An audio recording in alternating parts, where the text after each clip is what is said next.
Сайн байцгаанууд та бүхэнд олон улсын амьдрал болсон үйл явдлыг томилон хүргэе.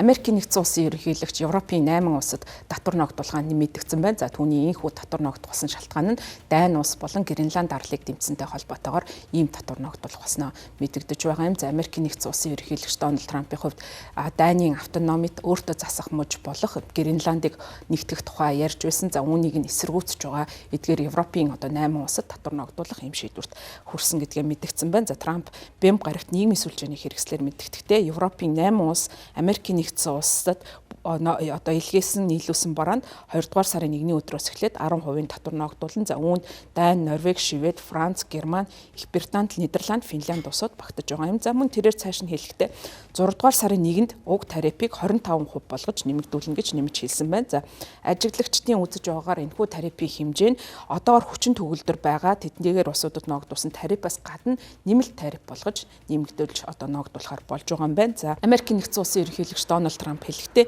энэхүү тариф нь Гренландыг бүрэн худалдан авах хэлцээрт хүрэх хүртэл төлөгдөх болно гэж хэлсэн байна.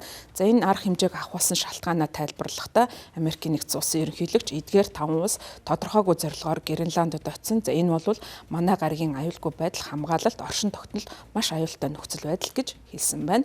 За Даны хувьд энэхүү одоо аргалтай холбоотойгоор цэргийн сургуулийг зохион байгуулж байгаа. За Баасан гарагт одоо энэхүү цэргийн сургуульттай холбогдуулан Дани цэргийн мэдээлэл хэлэхдээ Гренландд Америкийн нэгдсэн улс зэрэг НАТОгийн холбоотнуудтай төлөвлөлтийн уулзалтыг зохион байгуулж Оросын холбооны улсаас учруулж болзошгүй цэргийн аюул занлын эсрэг холбоотны хойд жигүүр болох Арктикийн аюулгүй байдлын талаар хэлсэн гэж хэлсэн байна. За мөн эх өдрүүдэд Гренландд болох Арктикийн хатуужил ажиллагаанд Америкийн цэргүүдийг орохыг урьсан гэж мэдэгдэж байгаа юм. За өөрөөр хэлбэл Америкийн нэгдсэн улсын ерөнхийлөгчийн ногдуулж байгаа энэхүү татвар нь Америкийн нэгдсэн улсын эсрэг Данийн одоо зохион байгуулж байгаа цэргийн үйл ажиллагаа босон гэж үзэж байгаа учраас энэхүү одоо тарифыг ногдуулах шийдвэрт хүрсэн байна. За мөн Америкийн нэгдсэн улсын ерөнхийлөгчийн одоо энэхүү шийдвэр за мөн ерөнхийдөө Гренландыг Америкийн нэгдсэн улсад нэгтгэхтэй холбоотойгоор хүмүүс жагсаал цуглаан зохион байгуулж байгаа юм байна. За Копенгаген хотод олон мянган хүн жагссан. За тэдний олонх нь Гренландын талбайг барьж жагссан байсан байна. За хүмүүс жагсаж байгаа хүмүүс хэлэхдээ Америкийг дахин ухаалаг болгохыг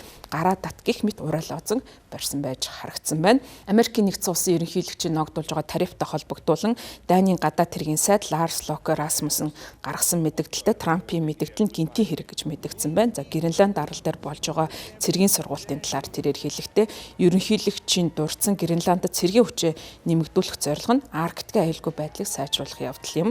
За мөн тэрээр нэмж хэлэхдээ Аркт цаашдаа улам одоо нам гүм бус нутаг байхаа болсон учраас бид илүү их шаардлагатай гэдэг Америкийн нэгдсэн улсын байр суурьтай санал байгаа гэдгээ нэгтэй байгаа гэдгээ хэлсэн байна. За энэ одоо үйл явдалтай холбогдуулан Их Британий ерөнхий сайд Кер Стармер мөн мэдээлэл гаргасан. За тэрээр мэдээлэлтэй НАТОгийн холбоотнуудын хамтын аюулгүй байдлыг хангахын тулд холбоотнуудад тариф ногдуулах нь огт буруу гэж хэлсэн байна. За мөн тэрээр Их Британий энэ асуудлыг Америкийн нэгдсэн улсын засаг захиргаатай шууд хилцэх болно гэж хэлсэн. За харин Францын ерөнхийлөгч Эммануэль Макрон нийгмийн сүлжээний хэрэгслэр мэдэгдэхдээ Украинд ч Гренландд ч дэлхийн өөр хаан ч гэсэн ямар ч одоо айлган сүрдүүлэх занал хийх нь бидэнд нөлөөлж чадахгүй гэж хэлсэн байна. За тэрээр тарифын одоо энэ далайлгах бодлогыг хүлээн зөвшөөрөх боломжгүй гэж хэлээд хэрэг батлагдвал Европчууд нэгдсэн зохицуулттайгаар хариу арга хэмжээ авах болно гэж мэдэгдэж байгаа юм.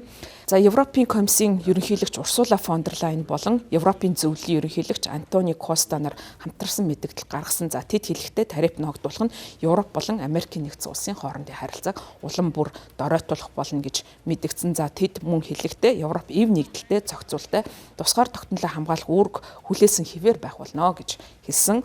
За мөн Америкийн нэгдсэн улсын ерөнхийлөгчийн хувьд ерөнхийдөө бусад орнуудын эсрэг тарифын арга хэмжээ явуулж байгаа. За үүний гол зорилго нь өөрийн хүссэн бодлогын үр дүндээ хүрэхийг зорж байгаа. За хэрвээ түүний хүсэл захирагдаагүй тохиолдолд улс орнуудын эсрэг тарифын арга хэмжээ авна гэж сүрдүүлэх далайлах юм бодлогыг баримталж байгаа. За үүнийхээ одоо хариуд тарифаар далайлах бодлогын хариуд зарим улсаас Америкийн нэгдсэн улс хөрөнгө оруулалт татах ийм амлалт авсан байгаа. Гэвч бол зарим одоо тарифаар далайлах бодлого нь бусад орнуудаас эсэргүүцлийн хариу арга хэмжээ авах ийм нөхцөлийг бүрдүүлж байгаа юм. За ялангуяа Бүгд найрамдах Хятад ард улс Бразил зэрэг одоо олон орнууд Америкийн нэгдсэн улсын тарифаар далайлах бодлогын хариуд улсууд хариу одоо тарифын бодлого хэрэгжүүлнэ гэдгээ мэдэгдэж байгаа. За ямар ч тач бол энэ удаа одоо тариф Европын 8 улсад ногдуулж байгаа нь Америкийн нэгдсэн улсын ерөнхийлөгчийн эдийн засгийн онцгой байдал зарлах гэсэн эрх мэдэлд хамаарагдаж байж болцсохгүй гэж мэдэгдэж байгаа. За энэ нь бол бас шүүхээр маргаантай асуудлуудыг үүсгэж болцсохгүй байна. За хамгийн одоо ноцтой нь Америкийн нэгдсэн улсын